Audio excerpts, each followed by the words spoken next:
Yo guys, what's going on? Bunsy Chun here, back at you with another Pokemon video. This time we're not actually going to be playing a game. We have two new cards announced, and I just want to take this moment to talk about them because I think they're both really awesome and they get me really excited for all kinds of deck building types of things that we can do. So I will link down to the PokeBeach article with the official translations. Because the images are not that great of the cards. They're not like it's not like when we get the Japanese like set lists and we get like the actual Japanese scans of the cards. These looks like, excuse me, these look like they were like a picture taken out of a magazine or like a book or a poster or something. So the first one that we're going to talk about is actually Ho-Ho GX. Now Ho-Ho GX is one of the cards that's coming out in our Burning Shadows set, which is our third Sun and Moon set, and also Japan's third Sun and Moon set. Now Ho-Ho is a basic fire type with 190 HP, with a lightning weakness and a fighting resistance, and a retreat cost of 2. And the nice thing to note about this Ho-Ho is it's not like our old Ho-Hos that had like ridiculous like energy costs and wasn't even a dragon type, so you couldn't even get around double dragon energy. You pretty much had to play rainbow energy or play like 3 or 4 different types of energy in your deck. But its first attack, Sacred Fire, for fire and double colorless. It does 50 damage to one of your opponent's Pokemon. Don't apply weakness and resistance for bench Pokemon. So it's basically a worse version of Ninetales' first attack. But that's okay. You're probably not going to use that for this attack. But it does open up some things. You could play a fire energy and a double colorless. We do have things like Blacksmith to accelerate this energy.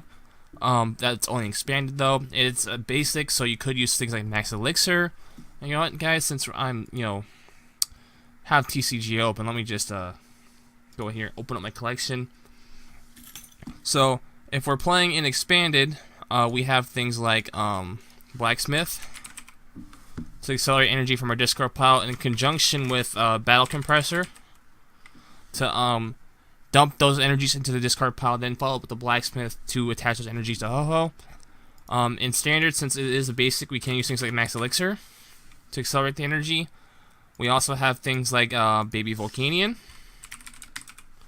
to accelerate energy from the discard pile in standard and expanded, as well as so you can also use Volcanic Heat since it is a basic fire type. You can use Volcanion EX's steam ability to power up Ho-Ho's attack, so it can do 80 damage. Since it does 50 damage, so if you do 4 steam ups, you can make it do 170. It's all right. And the next thing we have is Phoenix Burn for 180 damage, which requires 3 fire energy and a colorless. It does 180 damage, and you can't use the attack that next turn. So overall, pretty bad. It's a horrible attack. You never want to use this attack. I don't think I ever see a situation where you want to use this attack, unless it's like a last-ditch effort. But its GX move is really nice. Internal Light GX for fire and a double colorless. You put you take any 3 basic 3 combination of Fire Pokemon EX or Fire Pokemon GX from your discard pile and put them onto your bench. Now this is awesome because, let me just bring out the filters here. Let's say a Fire, Pokemon EX, and Pokemon GX, apply, and show not owned. There's gotta be more than this. Oh, because I have Volcanion still in the search filter. Okay, so we have all these Fire Pokemon. All of these Fire Pokemon. And you know what's even better about this? It doesn't say it has to be a basic. So you can grab yourself an Incineroar. You can grab yourself a Mega Blaziken. Okay, no, you don't want to grab Mega Blaziken. You can grab, Mega Charizard, any one of them. If you were to grab any Mega Charizard, though, I would say probably grab this one, the one from Generations, because it has the lowest attack cost. And you can play things like Victini to reflip those things. But you can grab things like a Turtonator, get that on your bench. You can grab, a Volcanion. I think if you're playing Volcanion, this is definitely a card to consider because late game you can use this GX move as an excellent form of recovery. If you're playing Incineroar, in Expanded, you could Battle Compressor away all your Incineroars and then bring them back with a Ho-Ho GX. There's an Anti-EX? I didn't even know that. That might be okay, actually. Anti-EX from some old set that might be actually good. You could grab, yeah, there's not a whole lot of fire Pokemon, let's be honest though. But there's a lot, it opens up possibilities. I really like the idea of maybe using Battle Compressor with Incineroar and not even playing a Litten or a Torracat, just straight up you playing Incineroar, play a Battle Compressor with your Incineroars and your Fire Energies, bring out Ho-Ho, flex with the Ho-Ho, do a manual energy attachment, boom, you got 3 Incineroars on your bench ready to go, and without having to evolve. It would take some playtesting, but I think it could be good. It kind of excites me because of that. But that's about it for Ho-Ho GX. Its attacks are pretty horrible, but his GX move kind of saves it for a possibility of being playable. Plus, it has 190 HP, which is not a bad HP to have. Now, the second card that we have to talk about is...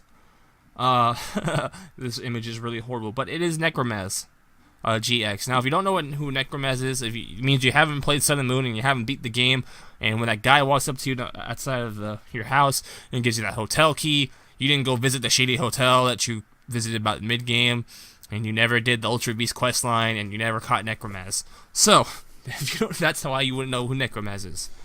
But he's a Psychic type, has 180 HP, he's a basic Pokemon, and its ability is End of Light. Prevent all damage done to this Pokemon by attacks from colorless Pokemon, both yours and opponents. Yeah. Prevents all damage by colorless Pokemon. So you could literally play this against Mega Rayquaza and just leave it there and be like, yep, bye, let's go scoop. But of course, they can get you. Oh, they could play Hex Maniac or they could Lysander. Well, yes, they could Lysander, but what if you're playing 4 LoneAzns? Which honestly, don't do that. Really don't do that. This is just my initial thoughts. I just saw this PokeBeach article and got really excited. It's pretty good because you can leave this in the active and it could take down a Tauros because Tauros can't hit it because Tauros is colorless Pokemon.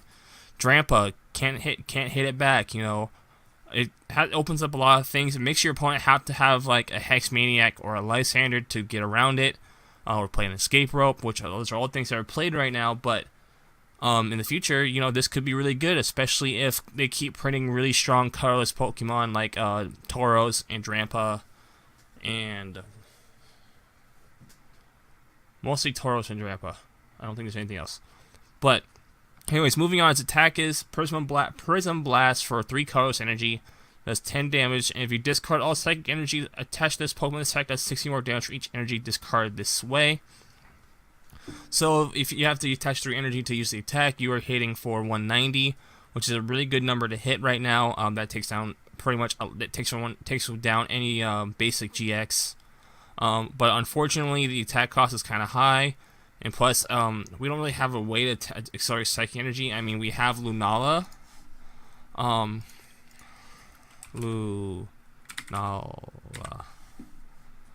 you know what?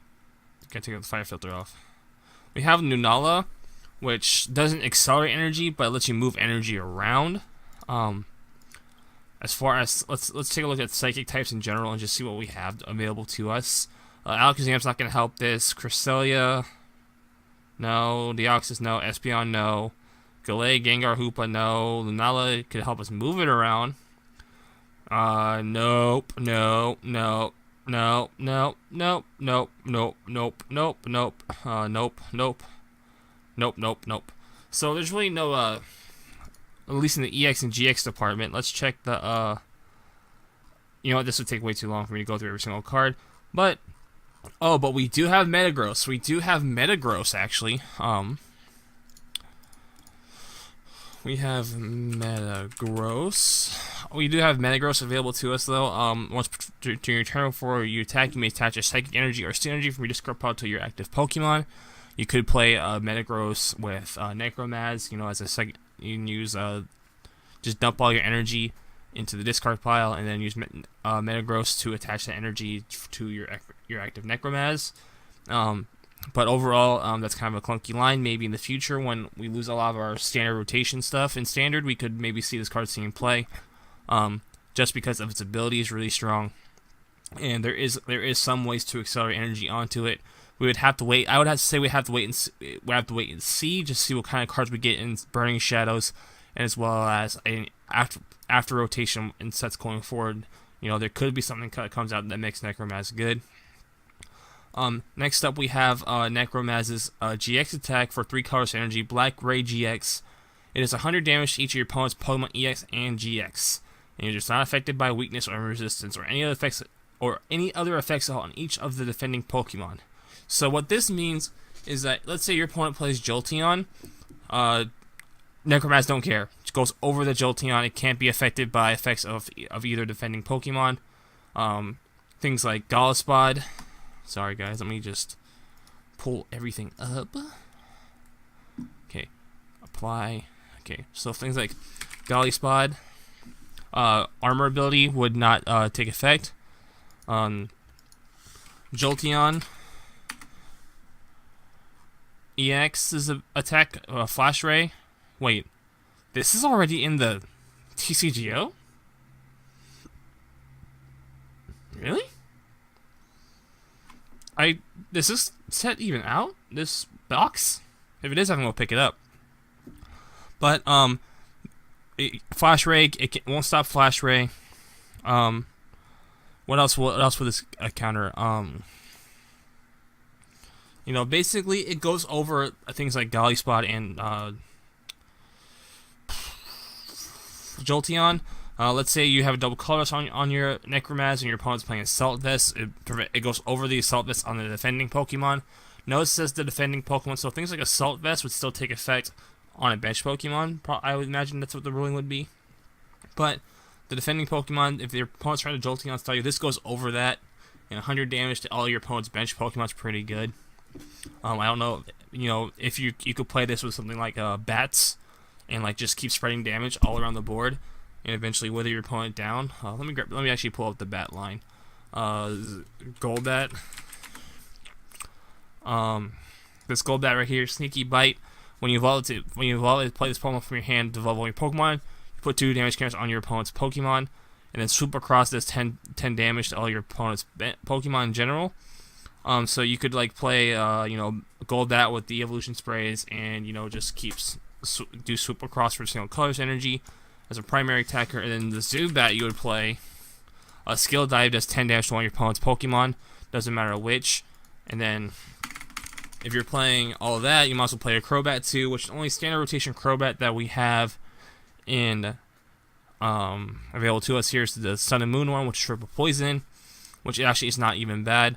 Considering that Crobat itself has free retreat, you can switch in and out and use Crobat as whatever way you like. Other Pokemon that hit the bench really easily are Kyogre.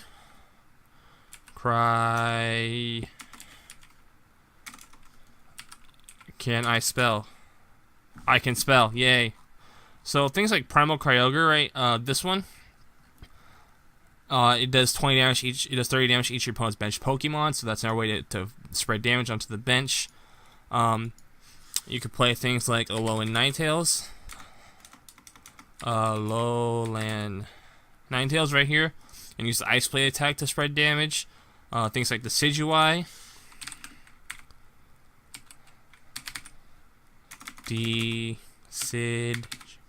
Guys, I'm sorry, I can't spell. Okay. Things like the Decidueye here, you can use to spread damage. There's a lot of things that let you spread damage, so it could possibly make LoneAzn's attack actually not bad. But that's pretty much it, guys. That's kind of things I'm really excited for from this set. Not the set, but these 2 cards that we had announced to us.